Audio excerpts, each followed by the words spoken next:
નમસ્કાર દર્શક મિત્રો, આજે તાજેતરમાં જ જાહેર થયેલ એક્સપોર્ટ પ્રિપેર્ડનેસ ઇન્ડેક્સ એના પર ચર્ચા કરવાની છે. નીતિ આયોગે આ જાહેર કર્યું છે. નામ એ શું છે તે સમજાવે છે, છતાં પણ સમજવું જોઈએ કે આ કેટલાક આંકડાઓ ઉપર આધારિત શક્યતા અહેવાલથી વધારે કંઈ જ નથી. આ એક શક્યતા અહેવાલ છે જે તમને એમ કે છે કે તમે દોડવા માટે સૌથી વધારે તૈયાર છો, પછી રેસમાં ભાગ લો અને ખરેખર પહેલા આવો કે નહીં એ આગળની વાત છે. આજની તારીખે દોડ શરૂ થાય તે પહેલા દોડવા માટે કોણ સૌથી વધારે તૈયાર છે એનું અનુમાન એટલે આ એક્સપોર્ટ પ્રિપેર્ડનેસ ઇન્ડેક્સ એમ કહી શકાય. કેટલાક મુદ્દાઓ પર આધારિત રહીને આખી ઇન્ડેક્સ કાઢવામાં આવી છે. Export promotion policy, institutional framework, business ecosystem, business environment, trade support, R&D support. દોસ્તો, આ મુદ્દાઓમાં એક એક્સપોર્ટ પ્રમોશન પોલિસી જે બ્લેક એન્ડ વ્હાઇટમાં હોય, ઇન્સ્ટિટ્યુશનલ ફ્રેમવર્ક બ્લેક એન્ડ વ્હાઇટમાં હોય, પણ બિઝનેસ ઇકોસિસ્ટમ, બિઝનેસ એન્વાયરમેન્ટ અને ટ્રેડ સપોર્ટ, R&D સપોર્ટ જેવી બાબતો એ કઈ રીતે એના નીતિ આયોગે એના માર્ક મૂક્યા છે એ સમજાતું નથી. એક્સપોર્ટ ડાયવર્સિફિકેશન અને ઇન્ફ્રાસ્ટ્રક્ચર તથા ટ્રાન્સપોર્ટ કનેક્ટિવિટી વગેરેનો પણ સમાવેશ થાય છે. એટલે કેટલીક બાબતો તમે સમજી શકો એવી છે, કેટલીક બાબતો એમણે ધારણાઓ ઉપર મૂકી છે અને એટલે આ ઇન્ડેક્સ કંઈક અંશે ધારણા આધારિત ઇન્ડેક્સ એમ કહેવામાં જરાય અતિશયોક્તિ નથી. ગુજરાતને એમાં 75.19% માર્ક મળ્યા છે. આપણે હવે ઇન્ડેક્સ નથી કહેતા, સામાન્ય માણસને સમજાય એટલા માટે ગુજરાતને એમાં 75.19% માર્ક મળ્યા છે. મહારાષ્ટ્રને 75.14% માર્ક મળ્યા છે. તમિલનાડુને 64.93% માર્ક મળ્યા છે. આમ પહેલા ત્રણ જે ઇન્ડેક્સ છે તેના આંકડા આ પ્રમાણે છે. દોસ્તો, કેટલીક મૂળભૂત વાતો કરીએ ચર્ચા શરૂ કરતા પહેલા ટૂંકાણમાં. ગુજરાત દેશનો ત્રીજા ભાગનો દરિયાકાંઠો ધરાવે છે.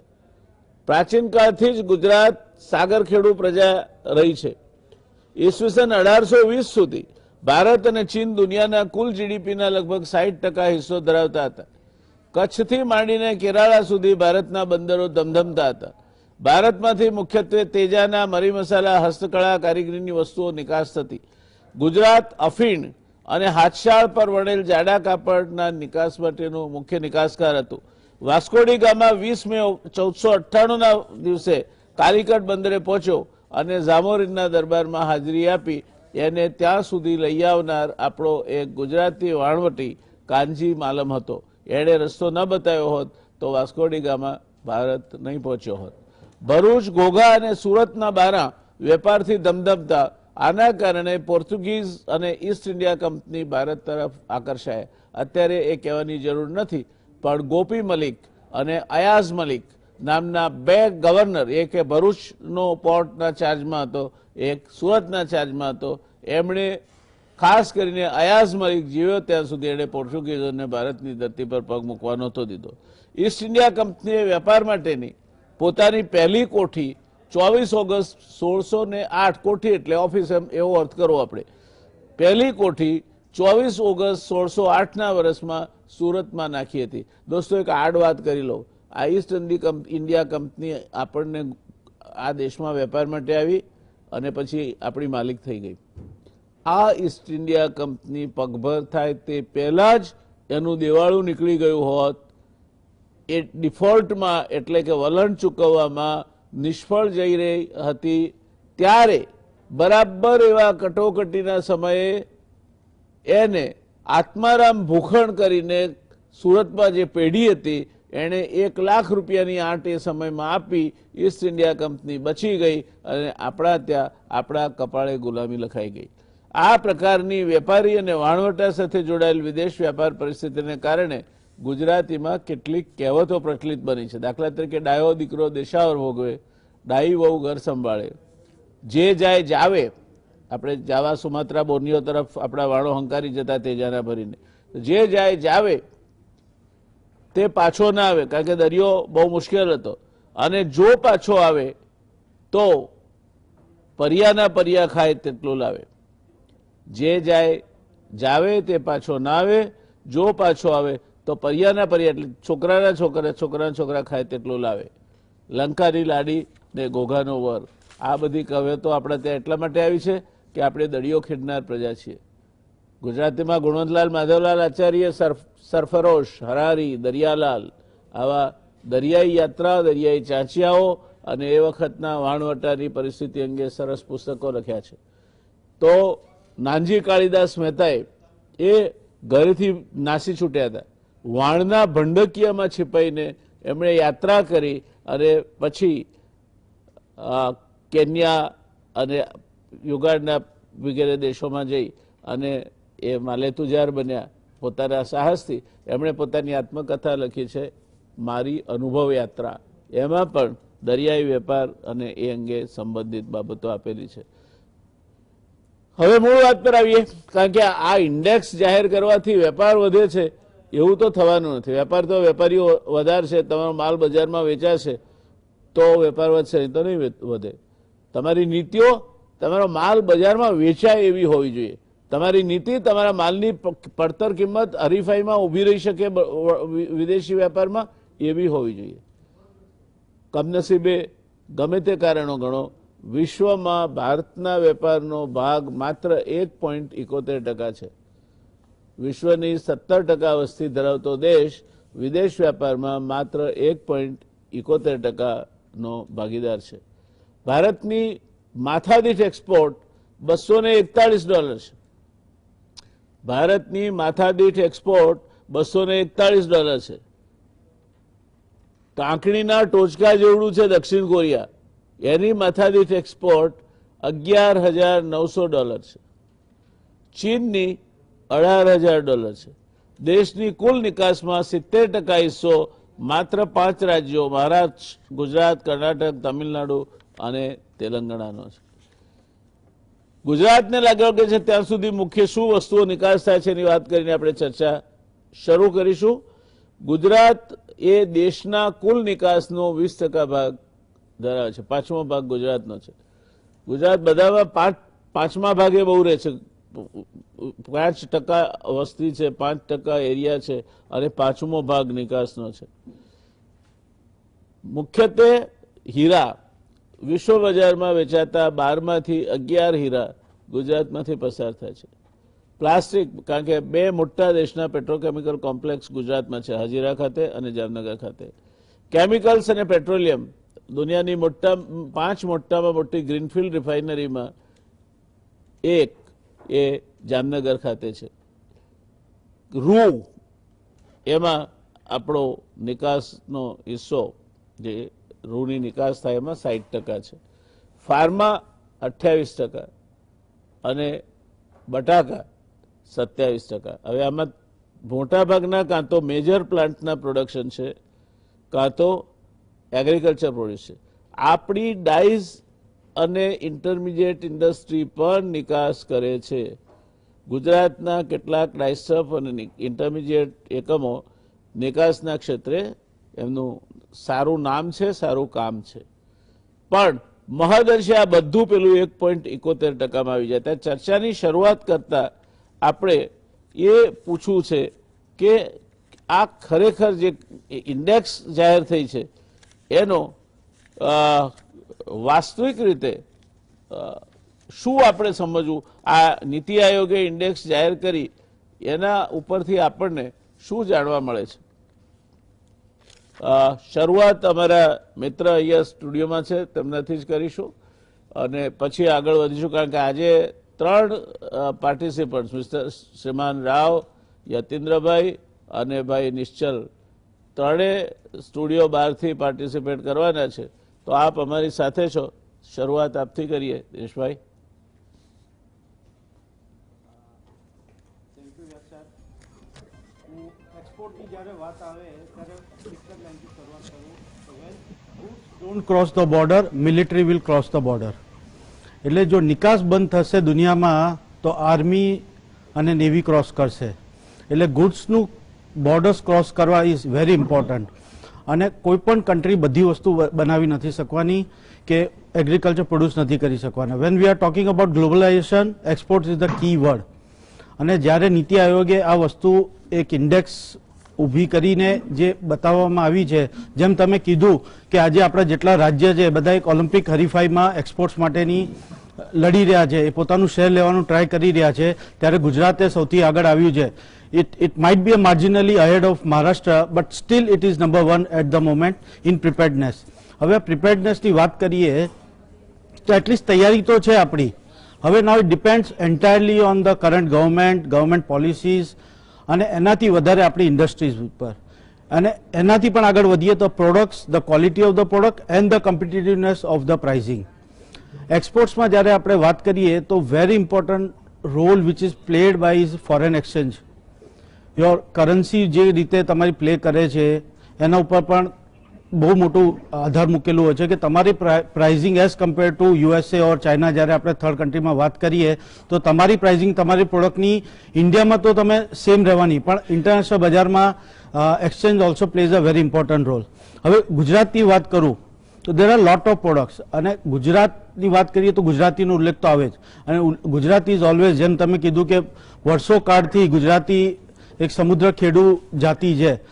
તો આજે પણ તમે જો કોઈ પણ વર્લ્ડના એક્ઝિબિશનમાં લો, 50% ઇન્ડિયન્સ જે એક્ઝિબિશનમાં પાર્ટ લેતા હોય છે એ ગુજરાતી મળે છે તમને.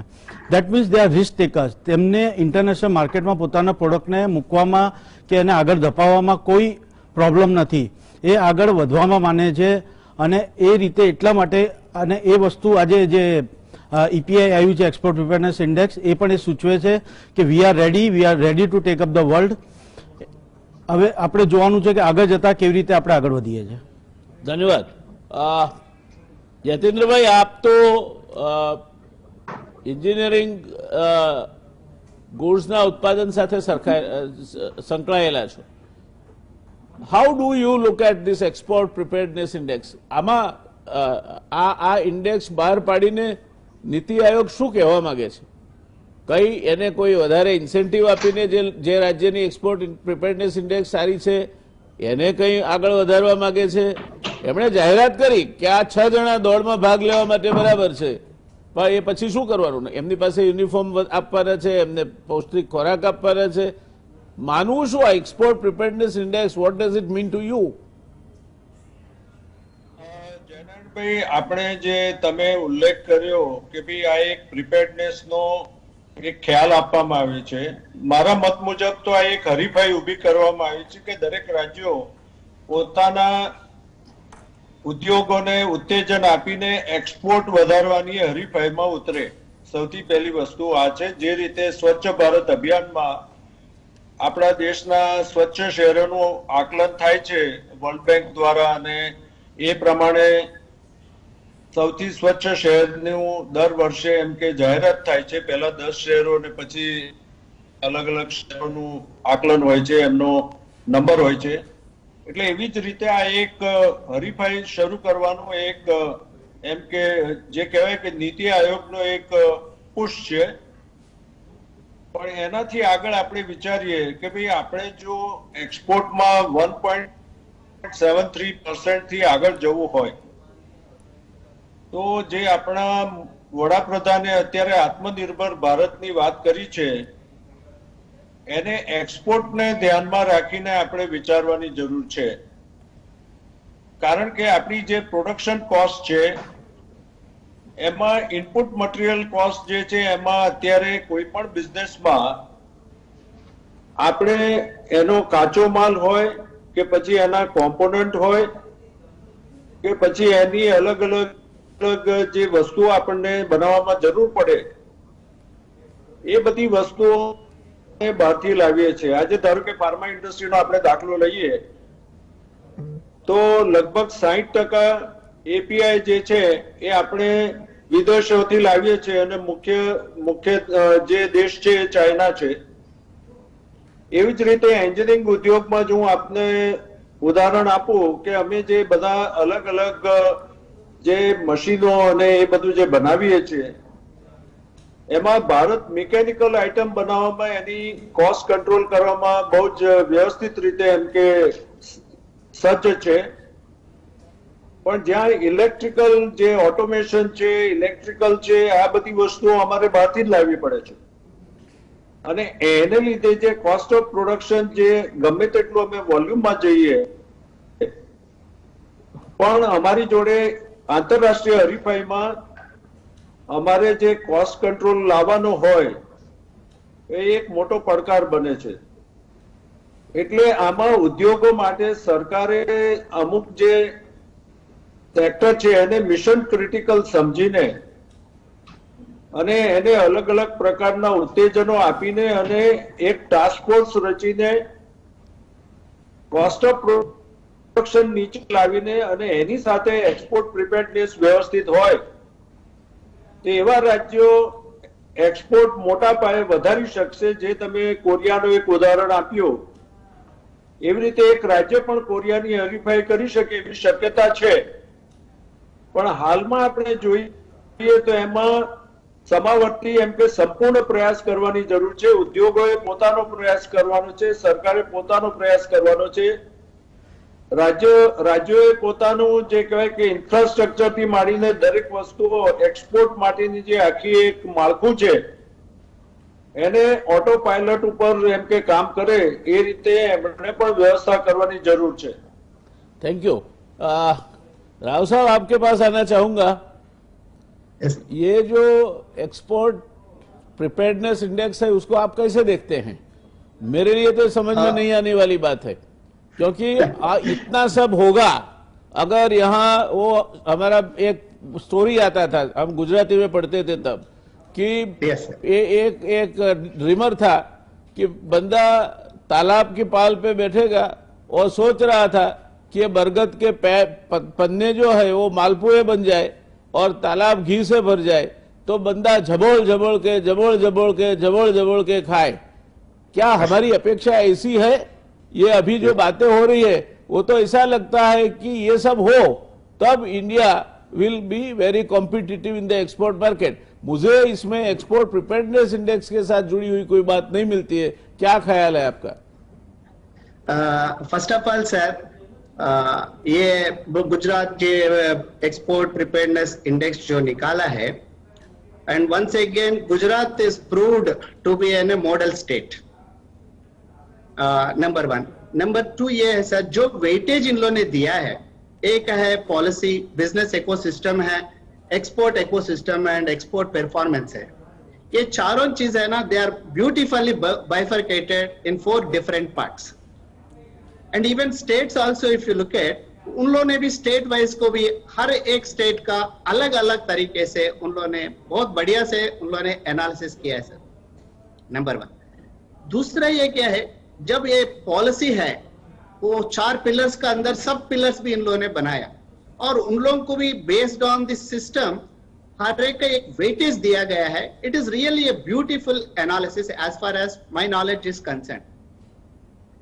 अगर हर स्टेट वाइज अगर हम लोगों ने देखेंगे, गुजरात महाराष्ट्र से ओनली 0.04% माने 4 मार्क्स का आगे है. And because which is equally very good is equal between Maharashtra and Gujarat. And if you look at the coastal states में देखेंगे तो even though the second highest coastal line is in Andhra Pradesh, that is in the bottom line, and Gujarat is on the top because it is an highest as an a coastal line. That's the one thing.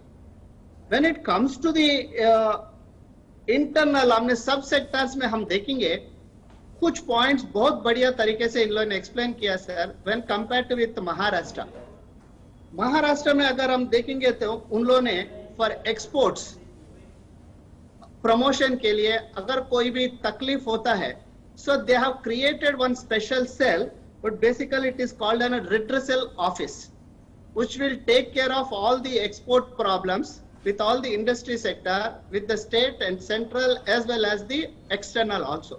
That is one of the best thing I think Gujarat, I don't know whether they have this system. I have not come across. But ऐसी एक system Gujarat state में हुआ तो भी वो बहुत बढ़िया सा और भी आगे जाने का संभावना अच्छा है सर, नंबर वन। ठीक है। द सेकेंड थिंग इज, इन लोगों ने और एक एक्सपोर्ट ये क्रेडिट पॉलिसी, इसका बारे में भी काफी कुछ एक्सप्लेन किया है। उन लोगों ने ये बताया है Delhi is the highest export credit policy 5.3% है, whereas it comes to Gujarat it is only the 2% and Indian average is 0.6%. That means now Gujarat has to think, if we give more credit, export credit policy, definitely the Gujarat will be much better than the what it is right now. That is another important point. And when it comes to the research and development, that is beautifully explained. In research and development mein kya hai sir, the labs, the technicality and innovation, research and development, whereas Gujarat is below the average. And the highest is basically again 695 labs and technical and everything. Maharashtra stands the number one. Okay. So these are certain things basically which needs to be looked into that. Thank you, Ji. When Thank you. Thank Yes, you. I'll come back to you again. Yes, sir. નિશ્ચલભાઈ, સામાન્ય રીતે કોઈ પણ index હોય તો એનો ઉપયોગ એ રાજ્યને જજ કરવા માટે થતો હોય છે. એક્સપોર્ટ કઈ રીતે વધારવી, રાજ્ય સરકારે શું કરવું એ પછીની વાત છે, પણ બહારનો માણસ ગુજરાત આજે દેશની એક્સપોર્ટ પ્રિપેરનેસ ઇન્ડેક્સ જુએ એના ઉપરથી એ ગુજરાતમાં એક્સપોર્ટ ઓરિએન્ટેડ એકમ નાખશે.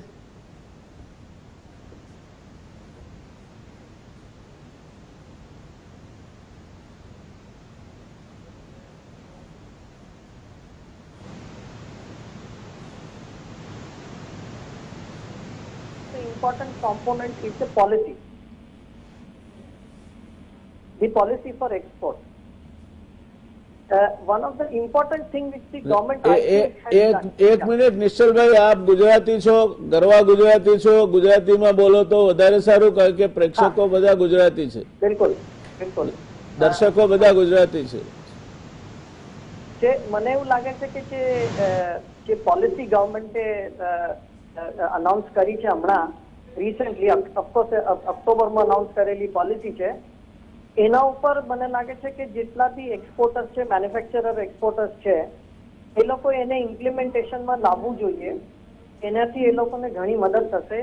Manufacturing and other operations in bonded warehousing કરીને નવું રેગ્યુલેશન આવ્યું છે.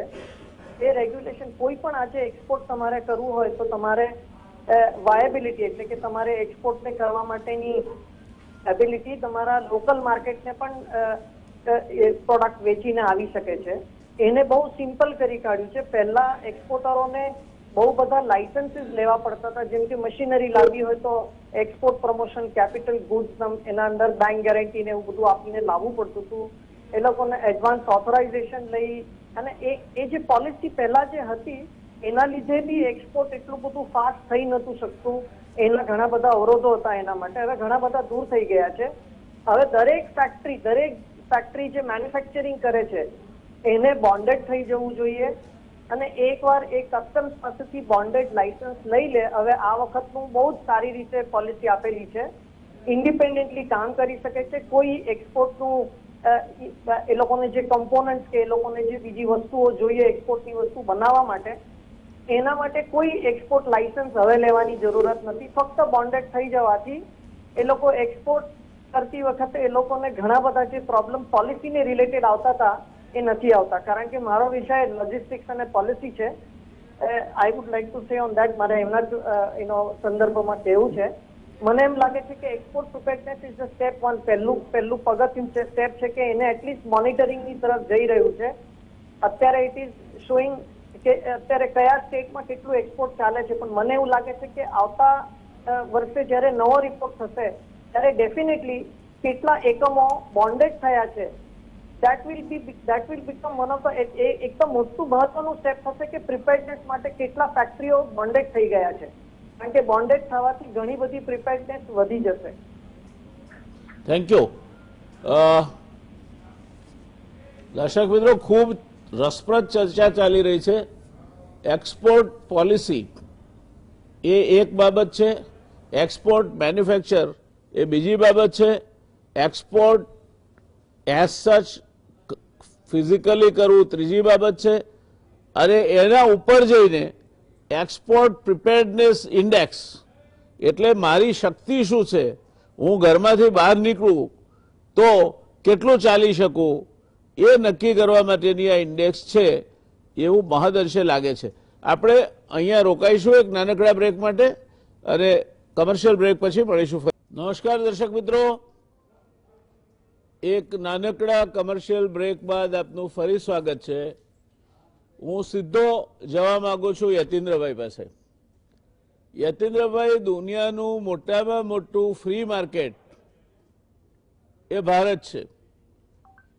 અહીંયા 50 રૂપિયાના શર્ટથી માંડીને 50,000 રૂપિયાના શર્ટ સુધી વાઇડ વેરાયટી અને સેગમેન્ટ છે માર્કેટનું.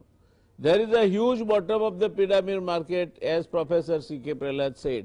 આપને લાગે છે કે ઘર આંગણાનું આવડું મોટું બજાર અને એની જરૂરિયાતોના કારણે ઉદ્યોગ પહેલા એનું ફોકસ ઘર આંગણાના બજાર પર કરે છે અને પછી જ એ દેશ બહાર નજર ફેરવે છે. કદાચ એ પણ આપણે નિકાસમાં કેમ આટલા પાછળ છે તે માટેનું કારણ હોઈ શકે. શું લાગે છે આપને? જયનારાયણભાઈ, અત્યારે જે રીતની પરિસ્થિતિ છે, તમે ટેક્સટાઇલ ઉદ્યોગનો ઉલ્લેખ કર્યો. આજે આપણી સામે બાંગ્લાદેશ જેવો નાનો જે દેશ છે એ એક્સપોર્ટમાં આપણાથી ઘણો આગળ નીકળી ગયો છે, અને એમાં સરકારની જે નીતિઓ છે અને એના માટે જે પાયાના એમ કે જે માળખું છે પાયાનું, તે ટેકનોલોજી છે, માણસોની સ્કિલ છે અને ટેક્સેશન પોલિસી છે, અને એની સાથે કાચા માલની જે જરૂરિયાત છે એ આપણી જોડે જે છે એની સાથે અત્યારે કાચો માલ આપણા દેશમાં બને છે, રૂ મળે છે, પણ જ્યાં ટેકનોલોજીનો સવાલ આવે છે કે જે વોલ્યુમ પ્રોડક્શન માટે જોઈએ એ આપણે ત્યાં નથી બનતી, આપણે બહારથી લાવવી પડે છે. એટલે આપણી કોસ્ટ ઓફ પ્રોડક્શન છે એ એનાથી વધારે કોઈ પણ બાંગ્લાદેશ છે કે બીજા દેશો છે એનાથી વધારે હોય છે. એવી જ રીતે આપણે જો સ્કિલ લેવલ જોઈએ આપણા લોકોનું, કે જે દિવસના રેડીમેડ ગાર્મેન્ટની ધારો કે વાત કરીએ તો જે આપણે ત્યાં જેટલા નંબરમાં આપણો એક કારીગર બનાવે એનાથી 3 થી 4 ગણા નંબરમાં બાંગ્લાદેશનો કારીગર બનાવે છે. તો આ બધી હરીફાઈમાં આપણે દરેક વસ્તુઓ જોવી પડે.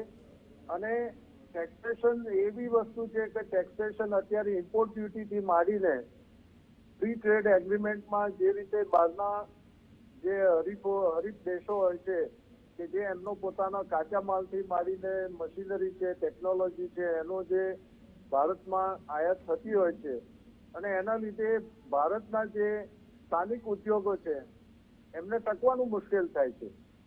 એટલે આ બધી વસ્તુઓ પર આપણે સમાવર્તી ધ્યાન રાખવું અને એના મુજબ આપણે આગળ વધવું એ બહુ જરૂરી છે. ભારતમાં સારા ટેક્સટાઇલ પ્રોડક્ટ બનાવવાની ક્ષમતામાં કોઈ કમી નથી, પણ આ બધી વસ્તુઓને લીધે ભારત આજે એક્સપોર્ટમાં બાંગ્લાદેશ, વિયેટનામ એવા દેશોથી પણ પાછળ છે. સાચી વાત કહી આપે. દર્શક મિત્રો, મૂળ વાત એ છે કે આપણા ત્યાં માનવ બળની કોઈ તંગી નથી. ઝાઝા હાથ રળિયામણે આપણે કહીએ એટલા બધા ઝાઝા હાથ છે કે ક્યાંય કમી ના પડે. પણ પર યુનિટ વેજ કોસ્ટ એક શર્ટ બનાવવું હોય તો આપણા ત્યાં જે એના પાછળ મજૂરીના ખર્ચો લાગે છે તેના કરતાં અનેક ગણો ઓછો ખર્ચો બાંગ્લાદેશ કે ફિલિપિન્સમાં લાગે છે. અને એટલા માટે આ પ્રકારની જે પ્રોડક્ટ્સ છે કે જેમાં વેજ કોસ્ટ આપણી પ્રોડક્ટિવિટી નીચી છે અને મજૂરીના દરના કારણે આપણે आंतरराष्ट्रीय हरीफाई में उभा रही सकता नहीं. राव साहब, आपके पास यही प्रकार का एक दूसरा क्वेश्चन लेके आना चाहता हूं मैं. हम एग्रो एक्सपोर्ट की बात करते हैं और जिसे आप सुविदित है. अभी जो जिस तरह से सरकार दो एंड के बीच कहीं ना कहीं उलझी हुई लगती है. एक है किसानों को कैसे ज्यादा दिया जाए और किसानों को ज्यादा देना ही चाहिए, उसमें कोई संशय नहीं हो सकता। मगर दूसरी ओर ऑयल सीड्स के बिजनेस की बात करें तो 80% वो केक है जो एक्सपोर्ट होता है। अब आप महंगे सीड लोगे तो एक केक भी महंगी होगी और उसकी वजह से हमारा जो एक्सपोर्ट मार्केट था वो अपने हाथ से जा रहा है। क्या कहना है आपका?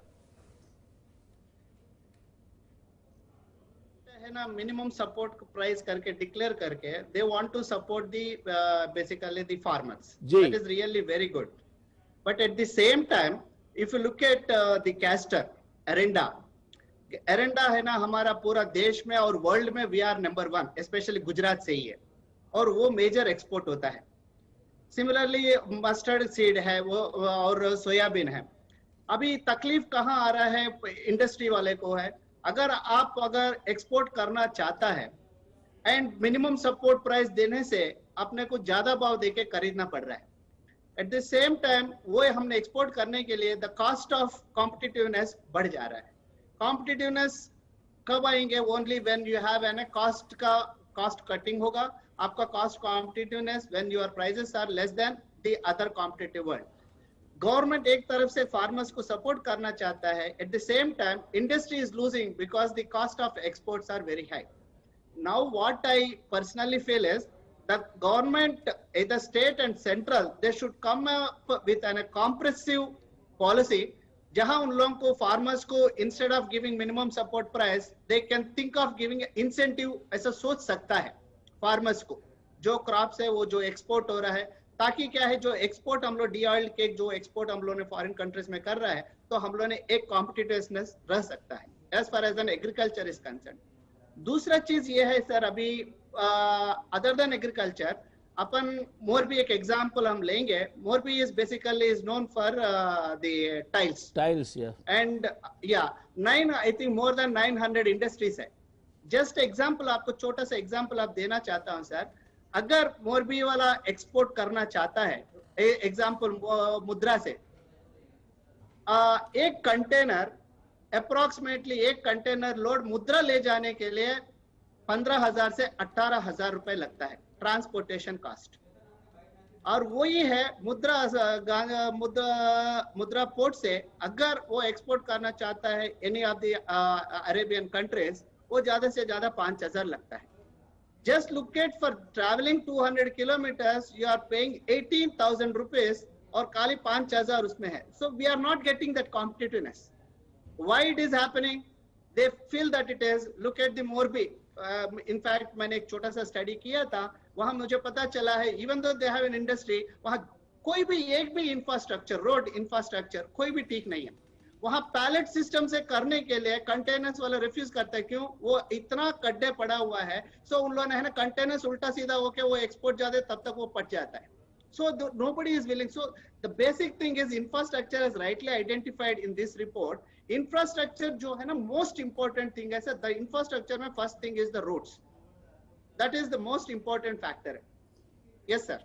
राव साहब, आपने जो बोला इंफ्रास्ट्रक्चर की बात की, वो एक फैक्टर है एक्सपोर्ट प्रिपेयर्डनेस इंडेक्स में इन्होंने काउंट किया है। और जब गुजरात को टॉप पे रखा है तो उसका मतलब तो ये हुआ कि यहाँ बिल्कुल स्मूथ सिस्टम है और इंफ्रास्ट्रक्चर का कोई प्रॉब्लम नहीं है। मैं मानता हूं आपने जो बात कही, यतीन्द्र भाई ने जो बात कही, वो वास्तविकता है और हमें सपनों में खोने की वजह वास्तविकता पे अपना ध्यान केंद्रित करना चाहिए। देश के लिए एक्सपोर्ट जरूरी है, आज भी जरूरी है, आने वाले समय में भी जरूरी रहेगा। तो ये बात के साथ मैं फिर से आपके पास आना चाहूंगा निश्चल भाई कि आ जे आपनो एरिया છે લોજિસ્ટિક્સ, તો ગુજરાત આપે જોયું છે, આપ કંડલા પોર્ટથી પણ હેન્ડલ કરો છો, મુન્દ્રા પોર્ટથી પણ હેન્ડલ કરો છો, બીજા પોર્ટથી પણ હેન્ડલ કરતા હશો। મહારાષ્ટ્ર આપે જોયું છે, આમ તો આખો દેશ જોયેલો છે, તમારો છે તમિલનાડુ સુધી તમારો આખો સામ્રાજ્ય વિસ્તરેલું છે, પણ ગુજરાત અને મહારાષ્ટ્ર આ બે સ્ટેટના લોજિસ્ટિક્સ એટલા બધા સારા છે કે એ એક નંબરે આવી જાય। એટલે I think it is comparison between the વીકેસ્ટ, and amongst the weakest, Gujarat and Maharashtra are more stronger, એવું કહી શકાય? એવું છે કે જે લોજિસ્ટિક્સ અને પોર્ટના દ્રષ્ટિએ તમે જુઓ તો પોર્ટનું ઇન્ફ્રાસ્ટ્રક્ચર આજની તારીખે જે નવા સેવા પોર્ટ અને મુન્દ્રા પોર્ટનું છે એ મોડર્ન ઇન્ફ્રાસ્ટ્રક્ચર છે. ઇટ મેચિસ કોઈ પણ વર્લ્ડ ક્લાસ પોર્ટની મેચ કરે છે. Yes.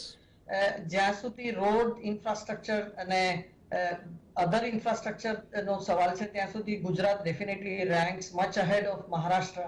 પ્રોબેબલી એના લીધે બી થઈ શકે કે મહારાષ્ટ્રના રોડના વરસાદની લીધે અહીંયા ઘણો બધો મહારાષ્ટ્રમાં પ્રોબ્લેમ થાય છે, એની લીધે રોડના કન્ડિશન્સ છે. બટ ગુજરાત ફેર મને બહુ સારી રીતે ઇન્ફ્રાસ્ટ્રક્ચર અકોર્ડિંગ ટુ મારા નોલેજ પ્રમાણે ઘણા સારા રોડ કનેક્ટિવિટી છે, પોર્ટની કનેક્ટિવિટી છે.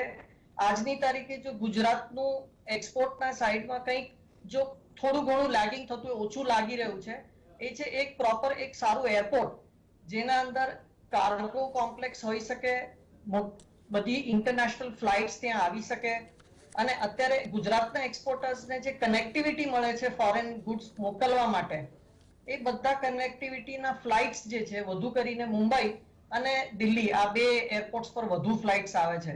તો ગવર્મેન્ટ જો એરપોર્ટ ઉપર થોડું ધ્યાન આપે ગુજરાતના તો એ ઘણું બધું એક્સપોર્ટ વધી શકે છે. મારે એક નાનો પ્રશ્ન આપને પૂછવો છે કે ગુજરાત દેશનો ત્રીજા ભાગનો દરિયાકાંઠો ધરાવે છે. મુન્દ્રા વર્લ્ડ ક્લાસ પોર્ટ છે, એમાં કોઈ શંકા નહીં. Kandla is also not all that bad. રસ્તાઓ એકદમ સરસ છે. આ બધું હોવા છતાં દેશની કુલ નિકાસમાં ગુજરાતનો ફાળો માત્ર 20% જ કેમ છે? અને એ નિકાસમાં એ 20%માં આઇટમો કઈ છે? દુનિયામાં વેચાતા 12 હીરામાં 11 ગુજરાતમાંથી પસાર થાય છે, પહેલા નંબરે છે. Plastic, because of the two major petrochemical complexes of India are located in Gujarat, એ 65% છે. Chemicals and petroleum, because of the largest greenfield refinery at Jamnagar, that is the third. Cotton, yes, cotton Gujarat grows 1/3 of the cotton produced in this country. એ ત્રીજા ભાગનું કપાસ આપણા ત્યાં ઉગે છે એટલે ચોથા નંબરે છે. ફાર્માસ્યુટિકલમાં પણ આપણે દેશના કુલ ઉત્પાદનનું ગુજરાત લગભગ 35% ફાર્માસ્યુટિકલ ઉત્પાદન કરે છે, એ 5મા નંબરે છે. સવાલ એ નથી, યતીન્દ્રભાઈએ કહ્યો એ સવાલ છે કે ફાર્માસ્યુટિકલનો દાખલો આપીને હું આપને કહેવા માંગુ છું કે દુનિયામાં કુલ ફાર્માસ્યુટિકલ ઉત્પાદનના વોલ્યુમની દ્રષ્ટિએ આપણે ત્રીજા નંબરે છીએ. આ ટકાવારી ઓછી કેમ આવે છે? પણ એની કિંમતની દ્રષ્ટિએ 13મા નંબરે છીએ. એટલે જ્યાં સુધી you will not be able to have value addition to your exports, આપણા 1.97% કે 87%માંથી વધશે નહીં. શું કહેવું છે આપને? પ્રશ્ન મને છે કે યતીનભાઈને છે? ના આપને. યતીન્દ્રભાઈને છે? ના આપને. મને છે પ્રશ્ન? જી હા હા, મને સો ફાર એઝ મને એવું લાગે છે કે જ્યાં વેલ્યુ એડિશન નો સવાલ છે ત્યાં ઇન્ડસ્ટ્રીને હજી મેચ્યોર એનો થઈ નથી શકી, કારણ કે ટેકનોલોજીકલ સપોર્ટ બી જે ઇન્ડસ્ટ્રીને જે રીતે જોઈએ છે એ રીતે ટેકનોલોજી લાવી નથી શકાતું, કારણ કે ટેકનોલોજી લાવવા માટે જે ઇનિશિયલી ઓબ્લિગેશન્સ આપીને રાખેલા છે કે તમે ટેકનોલોજી લાવો તો એના પર તમારે જો એક્સપોર્ટ માટે લાવતા હો તો તમારે જે ટેક્सेस એક્ઝેમ્પ્ટેડ હતા એ હજી થોડું સિમ્પ્લિફાઈ હમણાં જઈને કરેલું છે. ક્યાંક જઈને ગવર્મેન્ટ પોલિસીઝ જે છે એ કદાચ એવી રીતે જોવામાં આવે છે કે ફ્લાયઓવર બનાવ્યા પછી તરત જ એક રેડ સિગ્નલ મૂકવાની જે આદત થઈ ગઈ છે ત્યાં કંઈક ઇમ્પ્રુવમેન્ટ થવાની જરૂરત છે. જ્યાં ઇમ્પ્લિમેન્ટેશન સારું થશે તો ઓટોમેટિકલી ટ્રેડ અને ઇન્ડસ્ટ્રી એનું પોતાનું કામ કરશે. ટ્રેડ અને ઇન્ડસ્ટ્રીના લોકો બધા કમિટેડ છે. ગવર્મેન્ટનો જે સપોર્ટ જોઈએ જે રીતનો એ રીતનો પૂરેપૂરો સપોર્ટ નથી મળતો. ખૂબ સરસ, ખૂબ મને એવું લાગે છે you have hit the nail on the head. My compliments to you. મને એક જ કેવું છે કે એક જ નાનો પોઈન્ટ કેવો છે કે ગવર્મેન્ટે બહુ મોટી બાસ મિસ કરી ગયા કે જ્યારે જીએસટી ઇમ્પ્લિમેન્ટેશન લાવ્યા એ વખતે ગવર્મેન્ટ પાસે ઓપોર્ચ્યુનિટી હતી કે ડ્રોબેકના રેટ વધારી દે. ડ્રોબેકના રેટ ગવર્મેન્ટ એ વખતે ફેલ થઈ ગઈ, કોઈને ખબર નહીં પડી કે ડ્રોબેકના રેટ અત્યારે જ વધારવા જોઈએ, કારણ કે આપણે બહુ મોટો ટેક્સ બેઝમાં ચેન્જ કર્યો છે. પછી જ્યારે આપણે અમેરિકાએ આપણી સામે કેસ કર્યો અને આપણે MEIS ના બેનિફિટ હારી ગયા, હવે આપણે બીજા સ્કીમ્સને શોધવા માટે નીકળ્યા છે. પણ ડ્રોબેક એ વખતે જે 2% હતા તે 4% કરવામાં કોઈ પ્રોબ્લેમ નહોતો અને કરી દેવું જોઈતું. I will fully agree with you. Unfortunately, આજે નિષ્ણાતોની પેનલ અમારી આમ 3 ની હોય છે, આજે યતીન્દ્રભાઈ 4 જણા છીએ આપણે, એટલે થોડું તમને બધાને ટાઈમની બાબતમાં હું ક્યાંક ટોકતો હોઉં તો જરા ઉદાર દિલ રાખીને ચલાવી લેજો. આપની પાસે આવીશ ફરી એકવાર વિનોદભાઈ. જાપાનમાં એક પદ્ધતિ છે, એને સોગાશોશા અપ્રોચ કહે છે.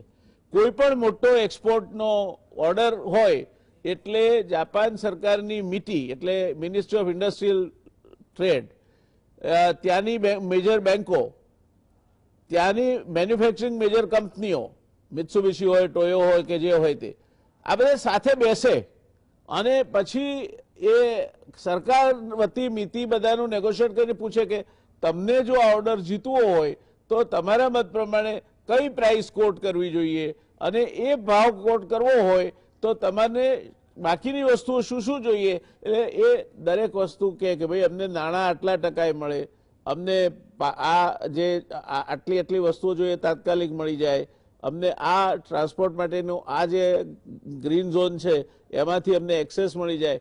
આ એક દેશ તરીકે એ લોકો નક્કી કરે છે અને એટલા માટે મોટા મોટા એક્સપોર્ટ ઓર્ડર એ લોકો ગજવામાં ઘાલી જાય છે. કારણ કે આપણા ત્યાં એક્સપોર્ટ ઓર્ડર મળે પછી બેંક પાસે જઈને આપણે આ બધું વિધિઓ કરવાની હોય છે, જ્યારે ત્યાં પહેલા નક્કી થઈ જાય છે કે તમને આ બધું આપ્યું, હવે તમે જાઓ દુનિયામાં ઓર્ડર લઈ આવો.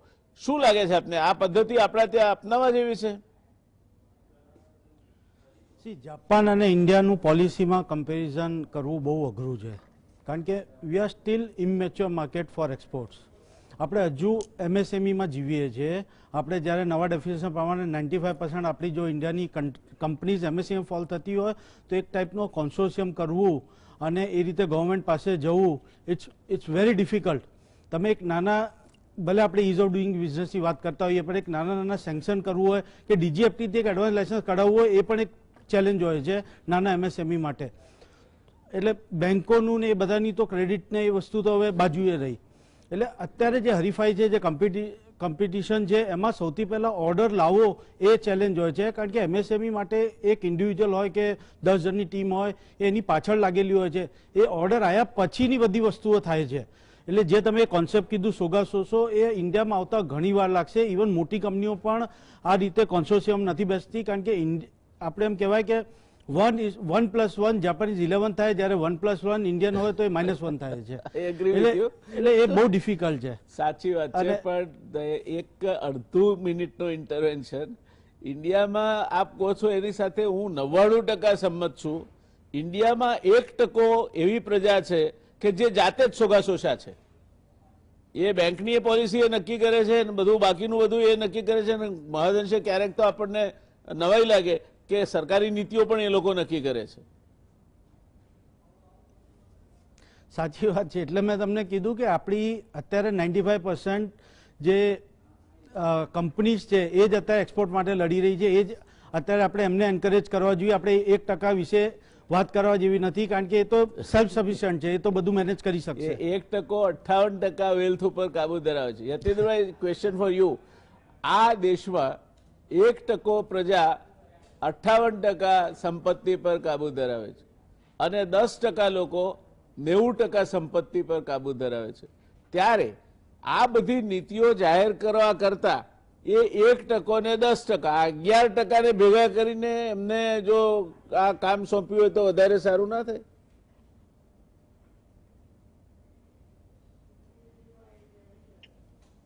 તમને બોસ્ટન કન્સલ્ટિંગ ગ્રુપનું એક બહુ સરસ પ્રોજેક્ટ રિપોર્ટ કરવામાં આવેલો MSME નો, અને MSME ની નફાકારકતા શક્તિ એમાં એક જ પરિબળ 25% નો ઝાટકો મારે છે કે જે આ મોટા ઉદ્યોગો ક્રેડિટ મુજબ પેમેન્ટ કરતા નથી. આજની તારીખમાં તમે 1% જે વાત કરો છો, એમની જોડે ઓર્ડર લેવા જવું હોય તો 1 રૂપિયાનો એડવાન્સ મળતો નથી. એમની શરતો અને એમના જરૂરત મુજબ અમારે નાણાંની વ્યવસ્થા જાતે કરવાની, ઉત્પાદન જાતે કરવાનું, એની સેવાઓ પૂરી પાડીને એમનો ક્વોલિફિકેશન મેળવવાનું અને પછી એ લોકો પૈસા આપે. જો આ પરિસ્થિતિ હોય તો પછી આપણે 11 ને કઈ રીતે ભેગા કરી શકીએ? 11 ભેગા થાય શું થાય? એટલે એ તો ઈચ્છનીય નથી. ઓકે, યતીનભાઈ, હવે ચારે ચાર મિત્રોને મારી વિનંતી છે કે 1 મિનિટમાં, we have 4 minutes, that is what I am told, 1 મિનિટમાં આ એક્સપોર્ટ પ્રિપેર્ડનેસ ઇન્ડેક્સ ને વધુ સારા સ્વરૂપે રજૂ કરવું હોય તો આમાં શું વધારે માહિતી તમે અપેક્ષિત હતી, અથવા તમને કહેવામાં ક્યારે સુધારીને રજૂ કરો તો શું કરો તમે?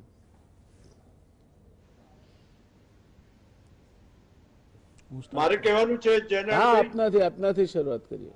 અચ્છા, સૌથી પહેલી વસ્તુ કે એક્સપોર્ટ પ્રિપેર્ડનેસ જે એક વિચાર મૂકવામાં આવ્યો છે દેશમાં, એનું હું સ્વાગત કરું છું. કારણ કે રાજ્યોમાં એક પ્રકારની હરીફાઈ ઊભી થશે, જે રીતે આપણે સ્વચ્છ ભારત અભિયાન આપણે શરૂ કર્યું, અને એના માટે નીતિ આયોગને હું અભિનંદન આપું છું. એને અસરકારક બનાવવા માટે સમાવર્તી સંપૂર્ણ રીતે આપણે દરેક પાસાઓને તપાસીને ઉદ્યોગોને, સરકારને અને બધાએ ભેગા મળીને આમાં આગળ વધવાની જરૂર છે. એમાં ટેક્સેશન પોઈન્ટ ઓફ વ્યૂ જે આપણા બીજા મિત્રોએ કહ્યું કે જ્યારે જીએસટી આપણે લાવ્યા ત્યારે ઘણી બધી વસ્તુઓ કરવાનો આપણને મોકો હતો.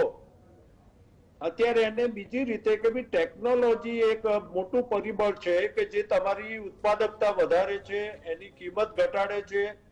કે જે હું તમને ટેક્સટાઇલ ઇન્ડસ્ટ્રીનો એક દાખલો આપતો હતો, એવા મિશન ક્રિટિકલ ફંડિંગ અને ટાસ્ક ફોર્સ જો ગવર્મેન્ટ બનાવે, કે ગવર્મેન્ટ સરકાર નક્કી કરે કે ભાઈ આટલા ક્ષેત્રોમાં આપણે આપણું એક્સપોર્ટની કોમ્પિટિટિવનેસ વધારીને એક્સપોર્ટને મોટા પાયે આગળ લઈ જવું છે, તો આપણે કોઈ પણ રીતે એવી પરિસ્થિતિ નથી કે આપણો દેશ એને સંપૂર્ણ રીતે હરીફાઈમાં આગળ વધે અને આપણું एक्सपोर्ट वधी सके. Thank you.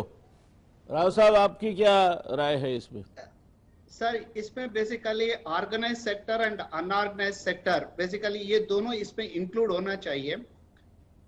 ओवरऑल ये रिपोर्ट का अंदर मैक्रो लेवल में काफी फोकस किया गया है सर, वेरएज माइक्रो लेवल है ना, इसमें बहुत कम पॉइंट्स इंक्लूड हुआ है. सो ये रिपोर्ट्स है ना, they have to modify it little bit on the micro level also. जी. The more analysis towards the unorganized sector, there is a huge potentiality availability है जहां एक्सपोर्ट्स करने के लिए. Those are exclusively इसमें eliminate कहीं दिखाई नहीं दे रहा है.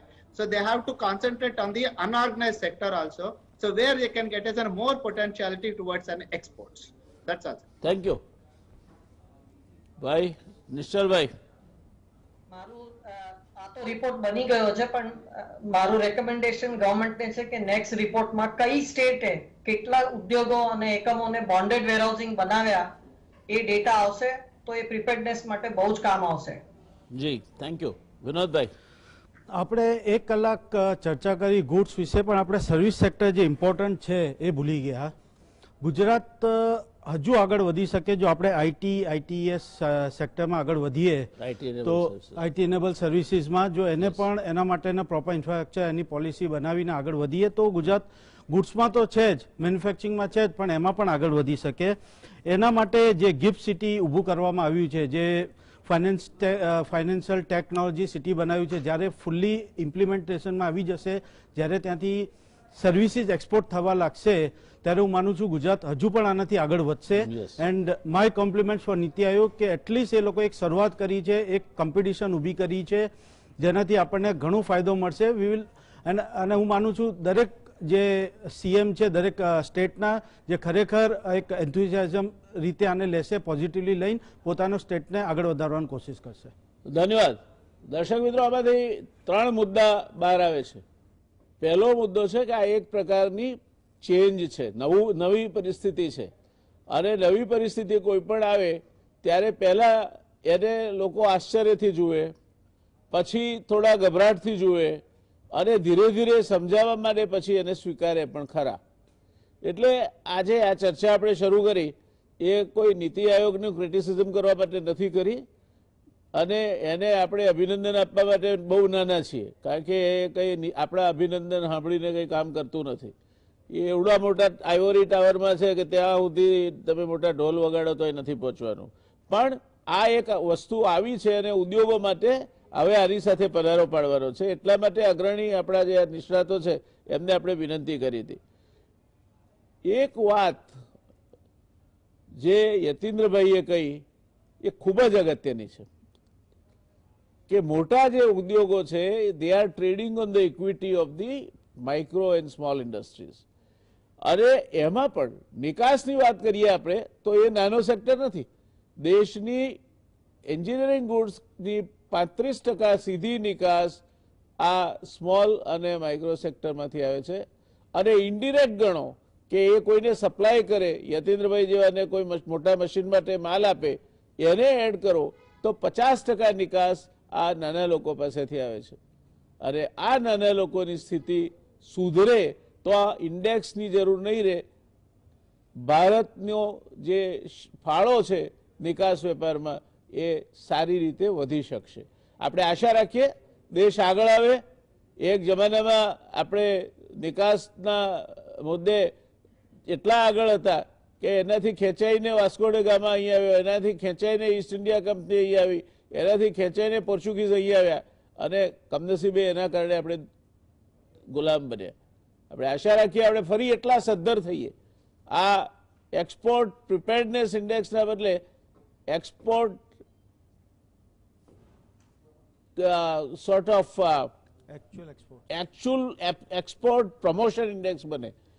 પ્રિપેર્ડનેસના બદલે પ્રમોશન ઇન્ડેક્સ બને, અને આપણે સૌ એક દિવસ વળી પાછા ફરી ભેગા થઈ અને આપણો નિકાસ 300% 400% થઈ ગઈ હોય એવી સારી પરિસ્થિતિની ચર્ચા કરીએ એવી શુભકામનાઓ સાથે આજે આપણે આ ચર્ચાને અહીંયા વિરામ આપીશું. ચારેય નિષ્ણાત મિત્રો, विनोद भाई, हमारा यतीन्द्र भाई, निश्चल भाई और राव साहब, आप भी, आप चारों को तहे दिल से मैं धन्यवाद करता हूं. और आइंदा हमारे साथ आप जुड़ते रहेंगे इसी अपेक्षा के साथ शुभ रात्रि, शब्बा खैर, टेक केयर.